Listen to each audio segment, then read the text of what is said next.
दोस्तों नमस्कार। 4 पीएम गुजरात पर आप सभी का बहुत-बहुत स्वागत है। मैं हूँ आपका दोस्त मयूर जानी। तो दोस्तों ये जो वीडियो आप देखने जा रहे हैं, इस वीडियो में हम गुजरात की कुछ जो महत्वपूर्ण खबरें हैं, उन खबरों पर बात करेंगे। तो आप जो है बिल्कुल अब जो हमारे अब क्योंकि हिंदी भाषी दर्शकों का बहुत आग्रह रहता है कि गुजरात की खबरों को भी कह रहे हैं कि मयूर भाई आप हिंदी में ही बताएँ, इसलिए अब हिंदी में बता रहे हैं आपको। तो एक तो वो आपकी बात हमने मान ली है, तो आप उस पर आपको कोई आपत्ति नहीं होनी चाहिए, आप खुश होने चाहिए। तो ये है कि गुजरात में भी जो है बहुत कुछ घट रहा है, ठीक है। एक और आपने वो देखा होगा हमने वो सारंगपुर हनुमान जी वाला कष्टभंजन महाराज वाला जो स्वामीनारायण संप्रदाय के साथ का जो विवाद था, उस पर हमने पूरा आपको 2 या 3 दिन लगातार एपिसोड बताया। उसके बाद अब उसमें डेवलपमेंट जो है वो भी मैं आपको बताऊँगा। सी आर पाटिल ने क्या घोषणा कर दी है भारतीय जनता पार्टी के कार्यकर्ताओं के लिए आने वाले चुनाव को लेकर, उस पर भी मैं बात करूँगा। शिक्षक दिन पर शिक्षकों की क्या हालत कर दी गई गुजरात में, ये भी मैं बताऊँगा। एक और घपला जो है, वो एक अखबार ने उसको स्कैम को जो है वो लीक किया है, तोड़ा है, फोड़ा है, वो भी मैं बताऊँगा आपको। तो ये सब चीज़ें होंगी इस कार्यक्रम में। बात शुरू करें उससे पहले आपसे एक छोटी-सी रिक्वेस्ट है कि आप अभी से इस वीडियो की लिंक को हो सके उतना शेयर कर दीजिए, तो जो जानकारी हम देने जा रहे हैं आपको, वो ज़्यादा से ज़्यादा लोगों तक पहुँच पाएगी, आप सबकी हेल्प से। तो ये शुरू करें आप ज़रूर से। मैं दृश्य कुछ दिखाता हूँ, पहले शिक्षकों की बात कर लेते हैं भाई, है ना? हमारे जो टेट और टाट पास किए हुए जो शिक्षक हैं, उन्होंने कल जो है शिक्षक दिन के पर्व जो कल था, सरकार के समक्ष अपनी कुछ बात रखने की कोशिश की गांधीनगर जाकर। आप दृश्य देखिए, मैं दृश्य दिखा देता हूँ और मैं आपको कुछ खबरें भी इसमें साथ-साथ बताता हूँ। ये शिक्षक जिस तरह से आप देख रहे हैं ना घसीटा जा रहा है, उठाया जा रहा है और फिर जो है उनको डाला जा रहा है एक वाहन में, एक व्हीकल में और उनके साथ ज़बरदस्ती की जा रही है। तो मामला ये है कि इन सबको डिटेन किया गया। गांधीनगर में कुल मिला के मैं आपको बताऊँ तो ये रहा कि भई ज्ञान सहायक की जो एक भर्ती का मामला है, तो उसमें जो है ये बेचारे जो टेट और टाट दोनों पास करके बैठे हैं, उनका ये कहना है कि भैया हमको परमानेंट करो ना। आप ये 11 महीने का कॉन्ट्रैक्ट जो है हम इतना पढ़ लिख के भी अगर जो है हमारा भविष्य सुरक्षित नहीं कर सकते, तो इतना पढ़ने लिखने का मतलब क्या है? भैया हम जब पढ़े लिखे हैं, हम काबिल बन चुके हैं, तो हमको 11 महीने के कॉन्ट्रैक्ट पे नहीं, हमको जो है परमानेंट हमारा जो है वो सिलेक्शन कीजिए, भर्ती कीजिए और हमको काम दीजिए। ताकि हर 11 महीने में वो तलवार जो है सर पे लटकती ना रहे कि अब हमारा 11 महीने के बाद का फ्यूचर क्या होगा? ये छोटी-सी माँग थी इनकी, ठीक है?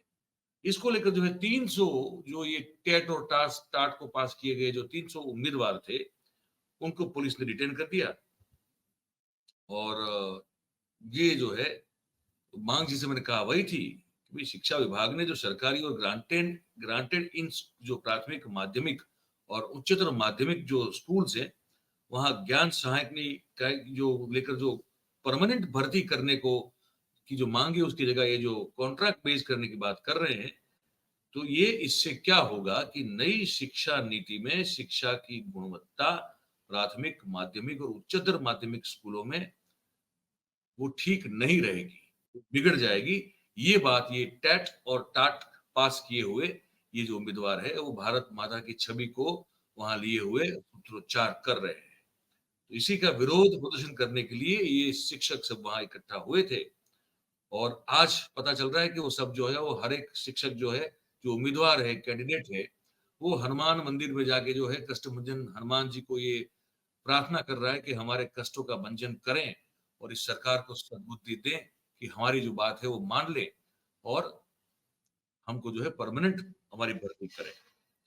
तो ये इन्होंने किया करने की कोशिश की लेकिन फिर उसको पुलिस ने जो है उठा के, पटक के, खींच के आपने देखा जैसे हो सके वैसे जो है उनको सबको कि हमारे भविष्य का निर्माण करने वाले शिक्षकों को कैसे जो है उनके साथ बर्ताव किया। अब उसमें पुलिस तो क्या करे बेचारी, पुलिस का तो कोई दोष नहीं है।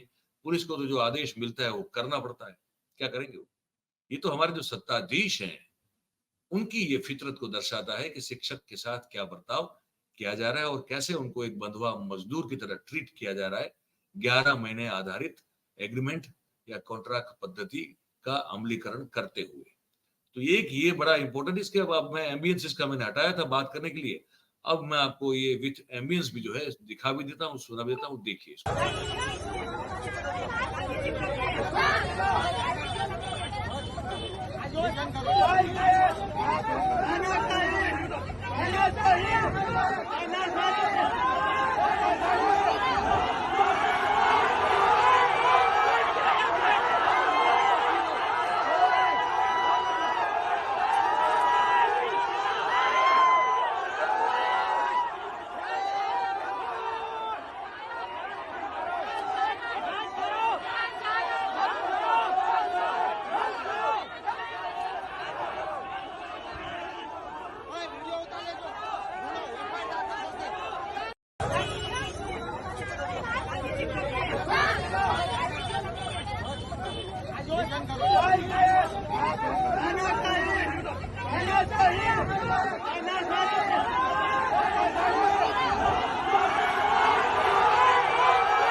ये आपने देखा, ये मैंने विथ एम्बियंस भी आपको दिखा दिया।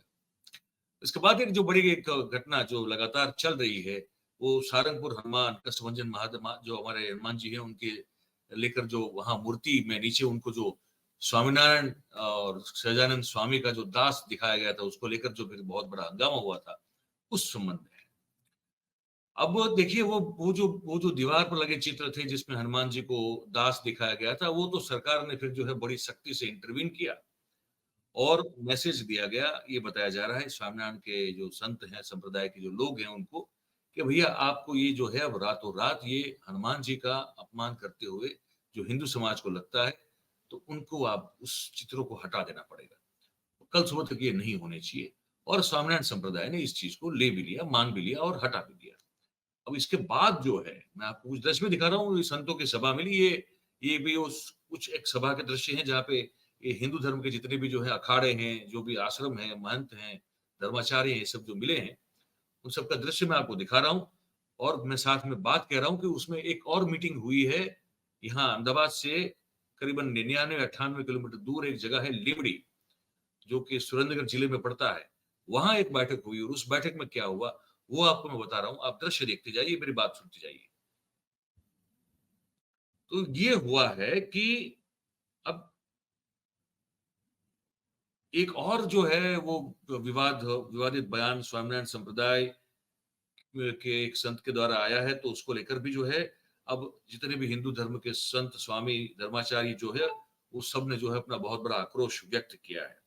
ब्रह्म स्वामी और अपूर्व मुनि नाम के दो एक स्वामीनारायण संप्रदाय के संत है, उन्होंने माता सीता और लक्ष्मण के बीच के विवादित संवाद को लेकर कुछ ऐसा बहुत ही बोल दिया है, जिसको लेकर बहुत बड़ा आक्रोश जो है पैदा हुआ है। तो ये जो लिबड़ी में मीटिंग हुई, उसमें कुछ चीजें जो हुई वो आपको बता दूं। ये कहा गया, ये आप दृश्य भी देख रहे हैं, ये हालांकि लिमड़ी का दृश्य नहीं, एक और सभा का दृश्य, लेकिन एक संकेतात्मक रूप से, क्योंकि उसी मुद्दे पे ये मीटिंग हुई थी, तो वो दृश्य आपको दिखा रहा हूं। तो कहा यह गया कि भाई गेरुए वस्त्र धारण करने से कोई साधु नहीं हो जाता। ये टिप्पणी की गई है स्वामीनारायण संप्रदाय के संतों के ऊपर।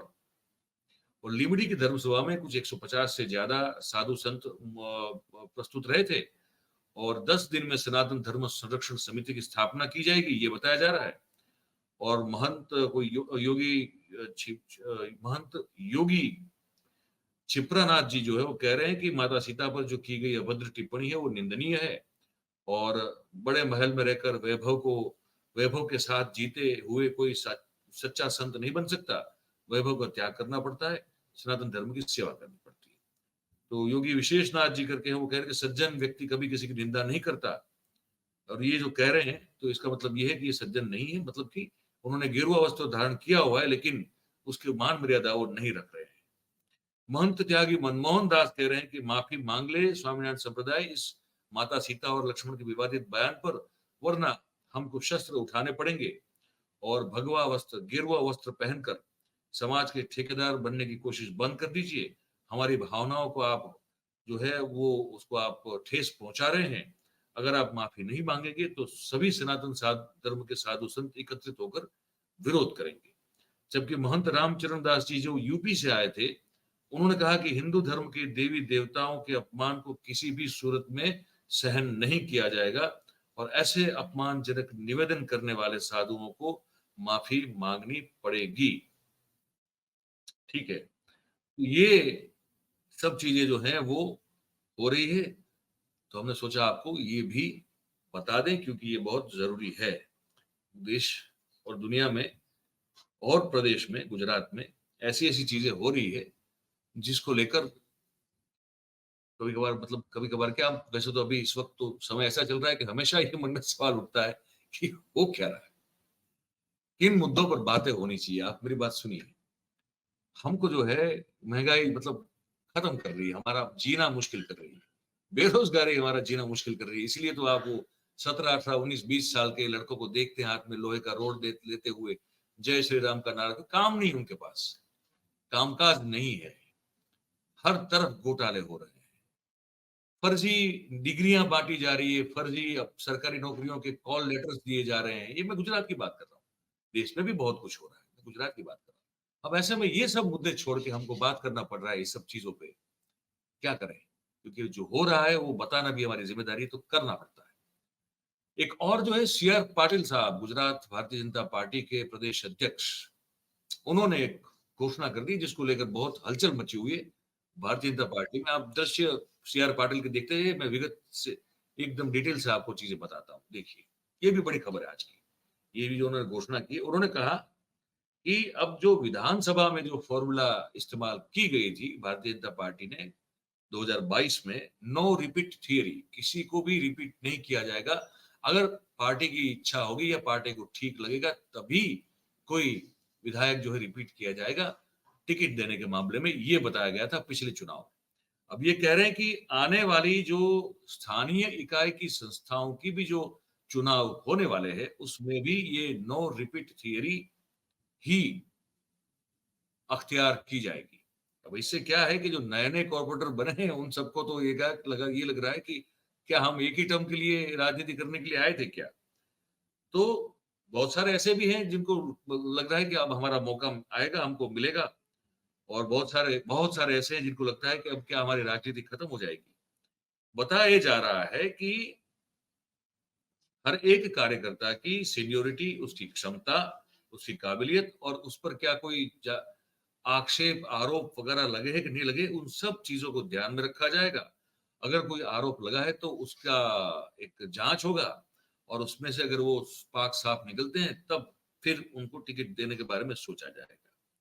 ठीक है, तो अब ये सब चीजें जो हैं ये, क्योंकि बहुत सारे मतलब समझ रहे हैं ना आप, बहुत बड़ी पार्टी है ना, देश की सबसे बड़ी पार्टी है, तो बड़ी पार्टी जब है देश की तो इसके तो पता नहीं कितने कितने कार्यकर्ता और कितने कितने पॉकेट वाइज नेता होंगे। क्योंकि ये निर्णय ये पार्लियामेंट्री बोर्ड की जो मीटिंग हुई थी उसमें लिया गया है कि जो भी कॉरपोरेटर या डेलीगेट पहले पंचायत या पालिका में मेयर, डेप्यूटी मेयर या स्थायी समिति का चेयरमैन, पक्ष का नेता, अध्यक्ष या उपाध्यक्ष का पद जो है वो भोग चुका होगा, तो उनमें से किसी को भी फिर से रिपीट नहीं किया जाएगा।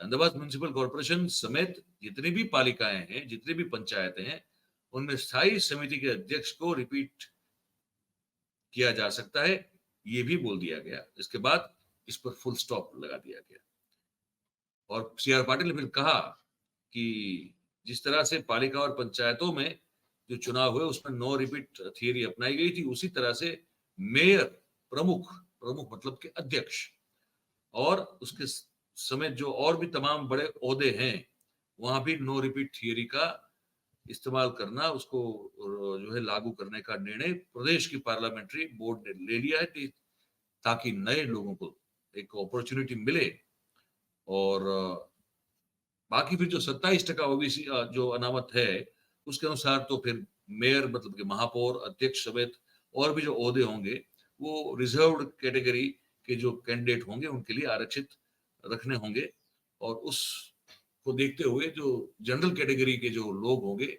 उनका हिस्सा इस सत्ता की भागीदारी में थोड़ा कम हो जाएगा। तो हमको ये भी जो है आज आपको बताना था, ज़रूरी था। और दूसरी एक छोटी-छोटी बातें बता दूँ हम हमारे यहाँ हम जहाँ रहते हैं यहाँ से थोड़ा दूर, रांची से 2 लोग आए, उन्होंने 2 फ्लैट जो है वो भाड़े पे रखे और वहाँ उस फ्लैट में उन्होंने गाँजे की खेती शुरू कर दी फ्लैट के अंदर। समझ रहे हैं आप? वो फ्लैट के अंदर गाँजा उगाना शुरू कर दिया, पकड़े गए वो अलग बात है। और ड्रिंक एंड ड्राइव का हो या पता नहीं कैसे लेकिन लगातार हमारा जो एसजी हाईवे है वो अकस्मात का समझ लीजिए ठिकाना हो चुका है और रोज आए दिन लोग जो हैं वो गाड़ी जो है ठोक देते हैं। कल भी कुछ ऐसा हुआ है, 3 लोगों की जान चली गई, उसी एसजी हाईवे पे। नाश्ता करते करके निकले थे रात को, कह रहे हैं कि जो हमारा एक रात्रि बाज़ार है यहाँ कर्णावती क्लब के बिल्कुल सामने, वहाँ जो है फ़ास्ट फूड वगैरह सब खुला रहता है रात को भी।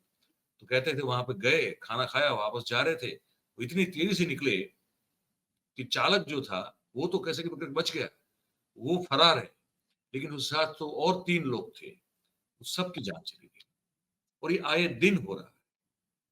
आए दिन रोज़ अहमदाबाद में समझ लीजिए ऑलमोस्ट ऑलमोस्ट रोज़ कोई ना कोई जो है वो इस तरह से गाड़ी चलाता है कि वो खुद की जान भी जोखिम में डाल देता है और जो किसी की और किसी जो रोड पे है उसकी कोई गलती नहीं है, लेकिन उसकी जान को भी जोखिम में डालता है। और पुलिस ड्राइव लगातार ड्राइव करती है, एक ड्राइव चलाती है लेकिन ज़्यादा कुछ फ़र्क पड़ता हुआ नज़र नहीं आता है क्योंकि फिर ये भी देखा जाता है कि जब पुलिस इस तरह की ड्राइव में रोड पे गश्त लगाती है तो पुलिस खुद जो है वो डाकू बनकर लोगों को लूट रही है। वो भी किस्सा मैंने आपको सुनाया था। तो यही बताना था इस गुजरात को लेकर जो खबर है उसमें। आप क्या सोचते हैं? आपका क्या विचार है? हमको लिख के ज़रूर से बताइएगा और बात अगर आपको हमारी पसंद आ रही हो तो फिर आप इसको जो है वो इस वीडियो को लाइक करें, इसकी लिंक को हो सके उतना शेयर करें और जो हमारी चैनल है उसको सब्सक्राइब करें और अपने आस-पास के लोगों से करवाएँ। इस कार्यक्रम में जुड़ने के लिए आप सभी का बहुत-बहुत धन्यवाद करते हैं। Thank you very much. नमस्कार।